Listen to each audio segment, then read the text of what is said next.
This is what the Lord says. Sino po nagsasabi? Lord. He who made you, who formed you where? In the womb, and who will help you. Ang sabi ng Lord, na gumawa sa'yo, nag-form sa'yo sa tiyan ng nanay mo, na tumutulong sa'yo, do not be afraid, O Jacob, my servant, Jeshurun, whom I have chosen. Dalawang tao po ba to? Isa lang po ito. Si Jacob at si Jeshurun ay isang tao lang ho. Si Israel din yun. Palitan mo yung word na Jacob. Burahin mo yan. Amen? Huwag na sa Bible mo. Ngayon lang. Lagay mo yung pangalan mo dyan. O Philip, my servant, Ipe, whom I have chosen.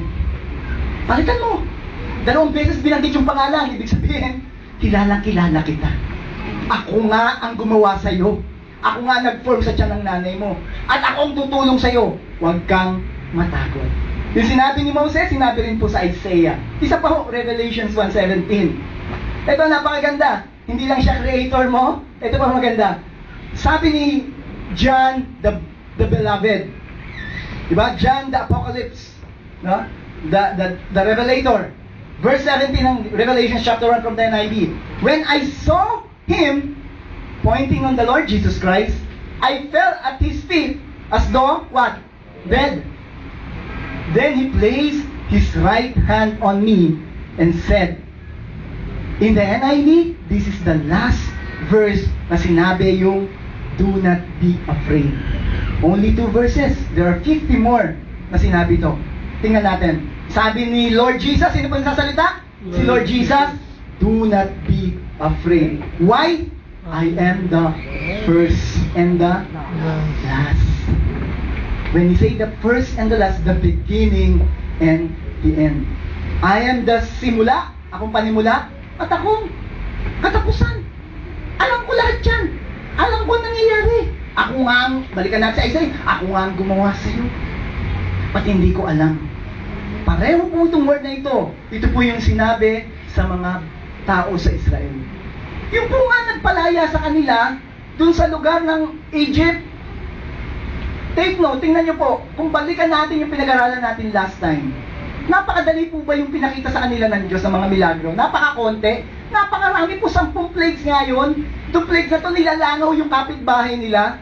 Sila po ay sitting pretty doon. Amen? Nakahiga, may cool aid sa tabi, at nakaganon po, nag-sunbathing. Yung kanila doon, nagpapatayan ng lamok. Pabili kayo ng maraming fly catcher. Ako, kung paano nila, nakakalat na po lahat doon. Sa lahat sa side nila yung fly catcher para lang maubos yung mga lamok, ay mga langaw. Amen? Sila po flawless. Yung kapitbahay nila, puro pizza. Hindi mo nila nakita yun. Sila umiinom ng tubig na masarap, yung kapitbahay nila nauuhaw. Aba, sila po yung nagsasunbathing, nagkakaroon po ng hailstone, no? Fire, no? Brimstone doon sa kabila. Hindi na na-experience, ngayon po nagre-reklamo sila. Amen?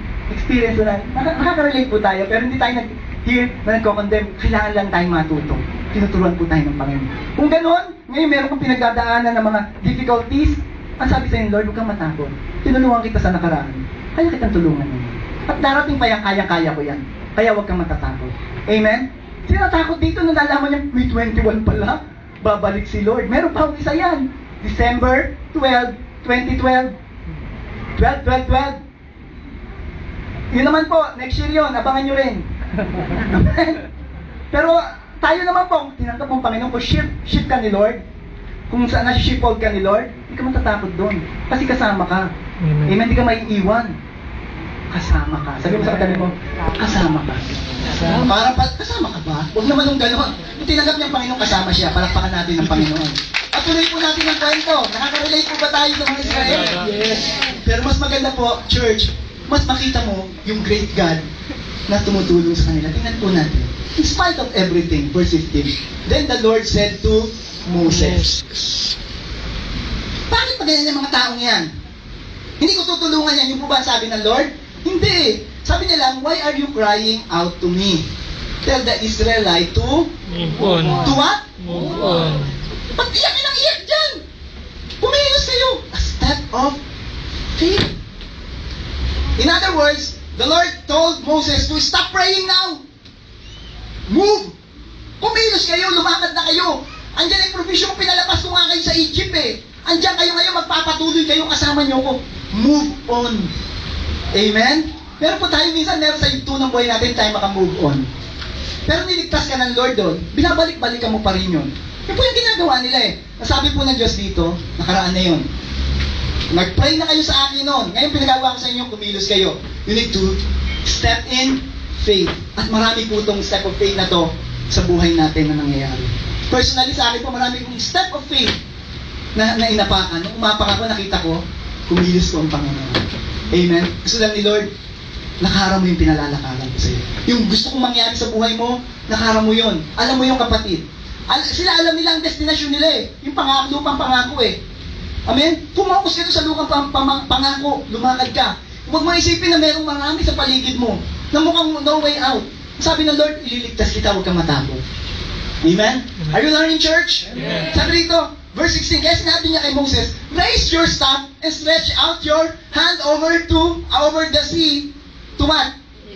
Para mabasa yung kanyang tungkod.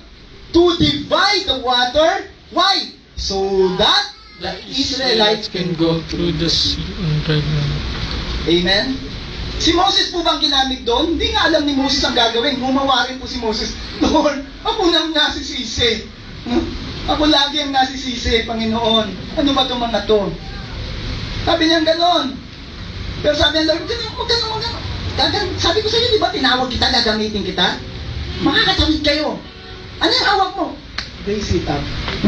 At nakita na rin po natin yung milagro yun ay patuloy na ginamit ng Lord sa Egypt. At ngayon sabi ng Lord, gamitin mo uli yan. At ano nangyari po? To divide the water so that the Israelite can go through. Concerned po ba si Lord?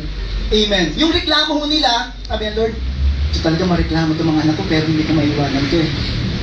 Hindi ko ito pababayaan, mahal na mahal ko ito eh.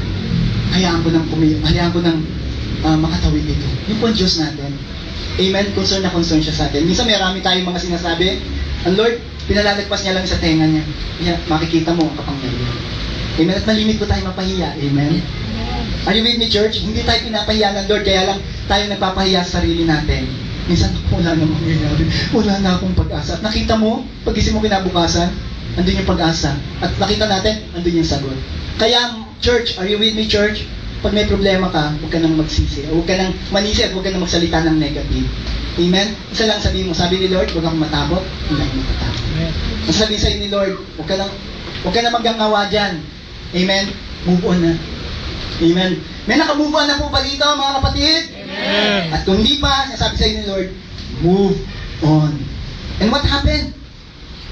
Ang maganda po dito, ginuhitan ko yung, they can go through the sea with mud on their feet. Yung po ba sabi dyan? Ay, malilubak-lubak sila. Amen? Meron pang malulubog doon, parang kumunoy. May kakagat ng meron pang masisipit ng, yung po ba? Ng mga crustacean. Yung po, ng mga alimango. Yung po ba? May shark, bigla na lang gagalong sa kanila. Si Diyos. Hindi po, sabi nito, they will walk on Right. is the Lord. Yung dagat mo kaya, ilang linggo para matuyo kung binukayo mo. Hindi po tatagal, baka buwan o higit pa para matuyo yun ng todo. So yun malaki po at alam nating milagro to ng Lord. Gusto mo explain to ng mga scientists at ng mga skeptics. Sabi nila, may ganito kasi, ganito nangyari yan. Nagbago dun sa atmosphere, nagbago dun sa universe, mga kung ano yung ihikot ng mundo, kaya nangyari yan. Isa lang po yun. Kung gusto mo explain, ayoko nang tanggapin yung explanation mo. Ang gusto maganda explanation dito, ang Diyos ang gumawa nito. Amen? At meron ako napanood sa isang history, sa History Channel. Doon daw sa lugar ng Red Sea yun, meron pong mga form doon ng mga, yung mga shells. May mga pabilog po. Pabilog na mga gulong ng chariots. Hindi na ma-explain bakit ganon. And they are thinking that probably that is the place. Bakit po nangyari? Mamaya mababasa natin kung ano nangyari. Let's continue sa reading. Take note. Lumakad po ang Israelita sa dagat. Tinatag po yung dagat. Inaspaltuhan pa. Amen? Nakadakad sila at hindi lubak-lubak. Kaya nakarating sila. Palakpakan po natin ang Diyos. Amen. Isang katotohanan, kung nakikinig ka ngayon, pag may problema ka at ang Diyos ang gumawa ng way sa'yo, dry ground yan. Smooth na makakalakad. Amen? Kasi ang Diyos ang gumawa. Tuloy natin. Verse 17 and 18, I will harden the hearts of the Egyptian so that they will go in after them and will gain glory. Sabihin natin yung word na glory. Glory. Through Pharaoh and all his army, through his chariots and his horsemen. The word glory is kabod. When we say kabod, is heavy. Amen? Sabi natin, heavy. Heavy man. Diba? Heavy, mabigat. Sabi niya, yung aking pabibigatin ko sa Israel kung sino ako sa kanila. Magiging mabigat ako. Amen? Ibig sabihin nun, makikilala nila kung sino ako. Kung sinong Diyos ako. That's why, church, when we say kanina na, all glory, di po ba kinanta natin kanina? That word means, we make the Lord heavy sa buhay natin. In a positive sense. No, Lord, kayo na yung bigatin sa buhay ko. Ano naririnig natin yan sa mga game show, di ba? Bigatin. Kaya sa church na ito, ang bigatin si Lord. Amen? Ibig sabihin nung kayo ang importante sa buhay ko.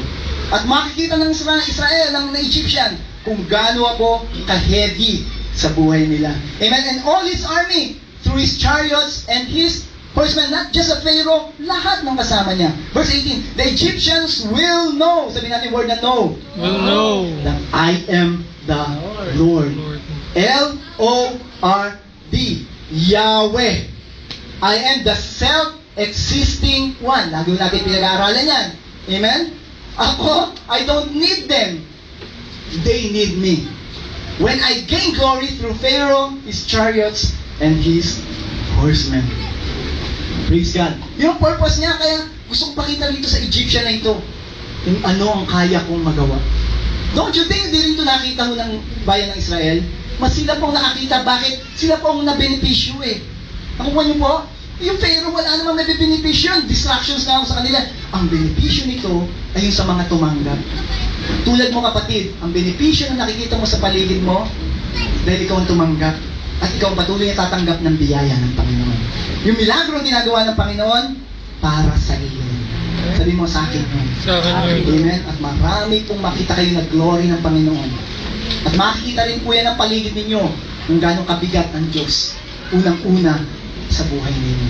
Kung gaano siya kalakas at makapangyarihan sa buhay ninyo. Palakpakan po natin yung Panginoon.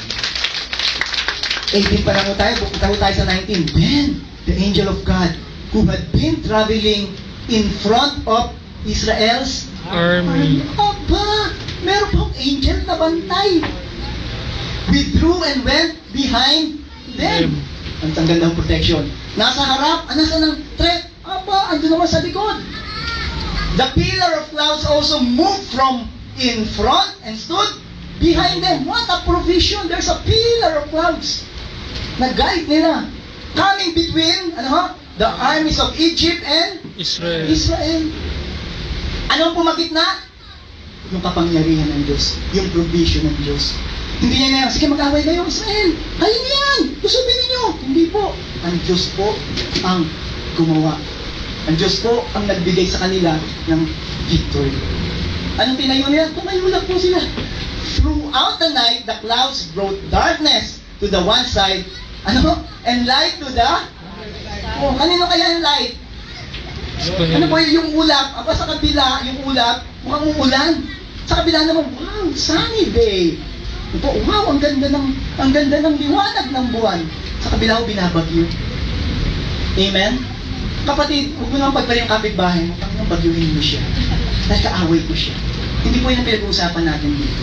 Ang Diyos po ang gumagawa nito dahil gusto silang iligtas. Are you with me, church? Amen. So neither went near the other all night long. Wala pong nangyari. Protektado po sila. Sino pong gumawa? Sino pong gumawa? May ginawa sila? Wala. Iyak nga, ngawa nga lang sila nga. Ginawa nila? They moved on. Verse 21. Then Moses stretched out his hand over the sea, and all that night the Lord drove the sea back with a strong east wind and turned it into dry land. Who did this? Moses? No. The Lord drove the sea. Who provided this the way? The Lord. The waters were what? Divided. And the Israelites went through the sea. Ito naman po, pag nangako si Lord, gagawin niya. Amen? Kanina pangako lang yun, di po ba? Taas na kamay mo. Turo mo sa Red Sea. At lalakad ang Israel on dry ground. And here is the fulfillment. The Israelites went through the sea on dry ground with a wall of water on their right and on their left. Alam ko, napipicture nyo, 10 Commandments. Napanood nyo lahat yun, di po ba? So, paano ginawa yun? Gumastos mo, malaki ang Hollywood noon. Paano lang ginawa? Ngayon, no, napakadali sa atin sa computer. Amen? Pero maganda po, wala pong ginamit na computer o trick si Lord. Ang sabi niya lang, He drove the sea back with a strong east. Remember the Lord? He just say, let there be, and that was good. Amen? Kaya po ng Lord yan. In one word, kaya ng Lord yan. He can change it in one na sabihin ng Panginoon. Palakpakan po natin ang Lord. Verse 23. The Egyptians pursued them. Tumigas po ang puso eh. And all Pharaoh's horses and chariots and horsemen followed them into the sea during the last watch of the night. The Lord looked down from the pillar of fire and clouds at the Egyptians' army and threw it into what? Confusion. Sino po gumawa? Israel? The Lord. Ayun naman yan. He made the wheels of their chariots come off so that they have difficulty driving. And the Egyptians said, let's get away from the Israelites. The Lord is what?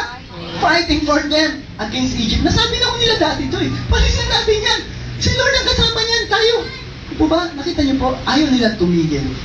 Isang katotohanan, kapatid. Kung tinanggap mo ang Panginoon bilang Panginoon tagapagligtas, hindi pa, pwede mo siyang tagapin mamaya. Isang bagay lang. Pag tinanggap mo ang Panginoon bilang Panginoon tagapagligtas, He will fight for you. Amen. He will be with you always. Amen. Palakpakan muna natin yung Panginoon. Siya lang makarapat-dapat. Then the Lord said to Moses, stretch out your hand over the sea so that the water may flow back over the Egyptians and their chariots and horsemen. Bakit to si Moses pa uli ang pinaganon? Balik mo uli. Di po ba? So makita ng Diyos din na itong taong to, pinili ko para sa inyong pamunuan kayo Israel. Ginagamit ko itong taong to. Kasi pwede ibalik naman ni Lord yun eh. Bakit sa kanya? And second thing, gusto ni Lord, mag-move ka sa faith mo. Sabi sa Bible, the just shall live by faith. Hindi natin sabing faith na lang. Kasi ginawa na natin lahat eh. Unang gagawin ng Kristiyano kung merong difficulty sa buhay, faith lang. Amen? Hindi faith na lang. Magpapray na lang tayo. Matiwala na ngayon tayo sa Panginoon kasi hindi tayo tinulungan nung inaasahan natin tutulungan. Ang sabi ni Lord, siya ang tutulong sa iyo. Manampalataya sa kanya. Ngayon, ang Lord gagamitin yung sinasabi mo na ginagamit niya dati. O gagamitin niya. Kung hindi man yun, gagamit ang Lord ng iba. Are you with me, church? Ang unang reaction mo, dapat faith lang. Sabi natin, faith lang. Faith lang. Amen. Exercise your faith. As ibig sabihin, Lord, nagtitiwala ko, may kakayanan kang gumilos sa buhay. Talapakan natin ulit ang Lord. Amen. Hallelujah. So, Moses stretched out his hand over the sea, and at daybreak, the sea went back to its place. The Egyptians were fleeing toward it, and the Lord swept them into the sea. That's why yung kinakwento ko sa inyo. Hinahanap po nila talaga, and they are in a probability, hindi rin po sila sure, kasi malaki po yung Red Sea. Mukhang doon, dahil meron pong mga figure doon, na sa ilalim ng dagat, na mga mukhang gulong ng chariots. Ewan ko napanood nyo na ho yun. Pinuprove nila na yung Red Sea talaga ay nangyari. Hindi ko na kailangan pang makita yung bagay na yun. Kung sinabi yun sa Biblia, ginawa ng Panginoon yun, mananampalataya ko, kaya niya rin gawin sa buhay. Amen. Kaya niya magbukas ng Red Sea. Amen. Kaya niya isara yung Red Sea para sa akin. Palapakan natin ang Lord. Verse 28. Yo, palapakan natin ang Lord. Pasolite, papalakpakan ng papalakpak eh. Sa church na ito, dakilang Diyos natin, dapat siyang palakpakan. The water flowed back and covered the chariots and horsemen. The entire army of Pharaoh that had flowed the Israelites into the sea. Not one of them survived. They don't want to follow the Lord. Ano po mangyayari? Talagang malaki pong problema.